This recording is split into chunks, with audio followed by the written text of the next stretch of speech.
बिस्मिल्लाहिर्रहमानिर्रहीम अस्सलाम वालेकुम। आज आपके साथ बिहारी बोटी की रेसिपी शेयर कर रही हूँ।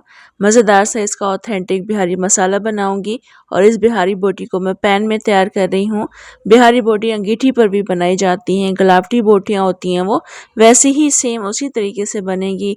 बहुत ज़्यादा गली हुई होंगी, बहुत मज़ेदार बनेगी। तो आपने इस रेसिपी को मुकम्मल देखना है। रेसिपी अच्छी लगी आपने लाइक भी ज़रूर करना है। तो चले मज़ेदार सी बिहारी बोटी बनाना शुरू करते हैं।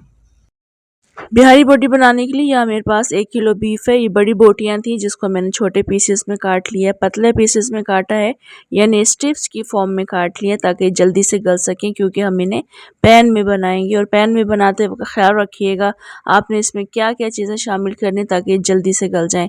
तो यहाँ पर हमने अदरक का पेस्ट ऐड करना है 2 टेबल स्पून और 1 टेबल स्पून लहसुन का पेस्ट ऐड करना है। साथ ही हम इसमें 3 दरमियाने साइज़ की प्याज को ब्राउन करके ऐड करेंगे। इनको मैंने हाथों से चूरा कर लिया है, ये ऐड कर देंगे। ब्राउन प्याज ऐड करने के बाद हमने इसमें खसखस ऐड करनी है। 2 टेबल स्पून खसखस थी, धोकर पीस लिया है, ऐड कर दिया है। इसके बाद हमने 1 टीस्पून के बराबर जायफल और जावित्री का पाउडर ऐड करना है और इसके बाद हम इसमें पपीते का पेस्ट ऐड कर देंगे। कच्चा पक्का पपीता आपको लेना है, बिल्कुल कच्चा पपीता मत लीजिएगा। तो मैंने 2 टेबल स्पून ऐड किए हैं। इसके अलावा मैंने इसमें सरसों का तेल शामिल कर दिया है, या आप अपनी मर्ज़ी से ऐड कर सकते हैं, कम या ज़्यादा। नमक ऐड करेंगे यहाँ पर हम अपने टेस्ट के अकॉर्डिंग। साथ साथ हम पिसी हुई मिर्चें भी ऐड करेंगे और कुटी हुई मिर्चों का भी इस्तेमाल करेंगे। 2-2 टीस्पून ऐड कर दी हैं। 1 टीस्पून मैंने इसमें भरकर गरम मसाला पाउडर ऐड किया है और यहाँ पर मैं कुटा हुआ धनिया ऐड कर रही हूँ 2 से 3 टीस्पून के बराबर।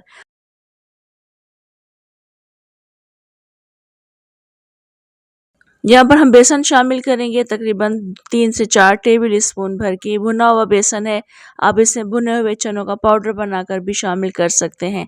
ये ऐड करने के बाद हमने इसमें दही भी ऐड करनी है। दही हम दरमियान में ऐड करेंगे क्योंकि मैं पहले डालना इसको भूल गई थी।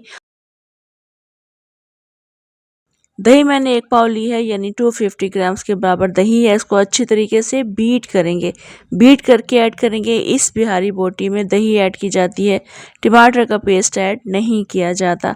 बस अब इसको अच्छे से मिक्स करके मैरिनेट करके रख देंगे। जितना टाइम है आपके पास, एटलीस्ट 1 घंटे के लिए ज़रूर रखिएगा। मैंने भी इसको तकरीबन 1 से 1.5 घंटे के लिए फ्रिज में कवर करके रख दिया था। उसके बाद हम इसको कुक करना शुरू करेंगे।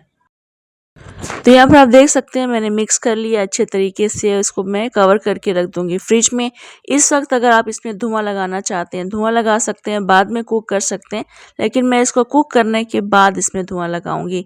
तो 1 से 1.5 घंटा गुजर चुका है, मैंने इसको फ्रिज से निकाल लिया है। आप देखें तमाम जितना भी हमने सरसों का तेल शामिल किया है सरफेस पे आ चुका है और ये इसको हम अब पैन में ऐड कर रहे हैं। ख्याल रखिएगा हमने इस बिहारी बोटी में बेसन शामिल किया है, ये नीचे से जल्दी लगना शुरू हो जाता है, तो आप इसको थोड़ी थोड़ी देर के बाद मिक्स करते रहिएगा। अभी मैं इसको इतना मिक्स कर रही हूँ कि ये अच्छे से पकना शुरू हो जाए गोश्त, और उसके बाद मैं इसको बिल्कुल हल्की आंच पर कवर करके रख दूंगी। ये गोश्त तकरीबन 1.5 घंटे में गल गया था। बीच में आपने चम्मच चला के इसको ज़रूर मिक्स करना है क्योंकि बेसन नीचे लग जाता है। अगर आपको ज़रूरत हो इसमें पानी ऐड करने की तो पानी भी ऐड कर दीजिएगा 1 कप के बराबर, और इस गोश्त को गलने के लिए छोड़ दीजिएगा। तो यहाँ पर तकरीबन 1 से 1.5 घंटा गुजर चुका है। हमारी बिहारी बोटी बिल्कुल रेडी हो चुकी हैं, ये बहुत अच्छे तरीके से गल चुकी हैं। तो अभी हम इसको मिक्स करेंगे और उसके बाद हम इसको चूल्हे से उतार देंगे और उसको हम धुआं देंगे। तो आप देख सकते हैं यहाँ पर बिहारी बोटी को मज़ेदार सा मसाला रेडी है, मज़ेदार सी गलावटी हमारी बिहारी बोटी बन चुकी हैं। ये बहुत मज़ेदार बनी थी। बस अभी हम इसको चूल्हे से उतारेंगे और इसको धुआं लगाएंगे।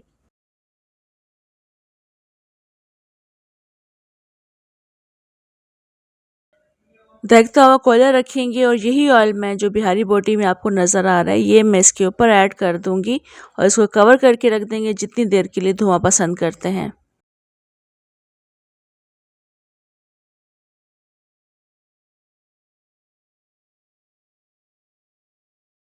तो इसका कंप्लीट स्मोक मिल चुका है, कोयला रिमूव कर देंगे और उसके बाद हम इसको मिक्स करेंगे। इसको हम चपाती के साथ इंजॉय करेंगे।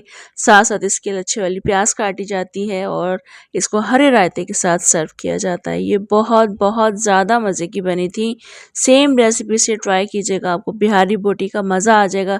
कराची की ऑथेंटिक बिहारी बोटी की रेसिपी मैंने आज आपके साथ शेयर की है। ज़रूर आपको ट्राई करना है, इंशाल्लाह रेसिपी पसंद आएगी। कमेंट, लाइक, शेयर भी आपने ज़रूर करना है। इजाज़त दें मुझे, इंशाल्लाह दोबारा आऊँगी एक और बहुत मज़ेदार रेसिपी के साथ। अल्लाह हाफ़िज़।